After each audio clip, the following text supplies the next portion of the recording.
যখন কোনো নারী স্বামীকে রেখে পরপুরুষের সাথে পরকীয়ায় জড়িয়ে যায়, তখন সে তার স্বামীর সাথে এই 3টা আচরণ করে।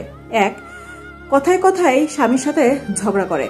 আর 2, অকথ্য ভাষায় স্বামীর সাথে কথা বলে। আর 3, স্বামীকে একদমই সহ্য করতে পারে না, আর তার সঙ্গ তার একদমই ভালো লাগে না। একজন পুরুষ ততদিন ভাগ্যবান যতক্ষণ তার শখের নারী শুধুমাত্র তার প্রতি আসক্ত থাকে। কেউ ছেড়ে গেলে কি করবেন? এই 6টা কাজ করুন। 1, একদম চুপ হয়ে যাও। 2, চেহারা যত্ন নাও, টাকা কামাও। আর 3, নীরবে মুখ বুজে পরিশ্রম করে যাও। 4, যে চলে গেছে তাকে নিয়ে ভেবো না। 5, জিমে যাও, বডি তৈরি করো। আর 6, লক্ষ্য নির্ধারণ করে কাজ করো। মনে রেখো, সাকসেসই একমাত্র প্রতিশোধ। একজন পুরুষের জীবনটাকে নষ্ট করতে হলে বেশি কিছু লাগে না।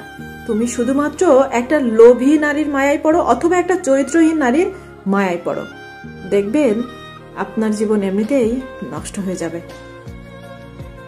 একজন স্বামীর মানসিক ডাক্তার হলো তার স্ত্রী। স্ত্রী চাইলে স্বামীকে সুস্থ রাখতে পারে, আবার ওই স্ত্রী চাইলেই স্বামীকে কথার আঘাত দিয়ে শেষ করেও ফেলতে পারে। কাউকে জীবন থেকে সরিয়ে দেওয়ার প্রথম লক্ষণ হলো কথা না বলা, আর দ্বিতীয় লক্ষণ হলো ব্যস্ত আছে, পরে কথা বলবো।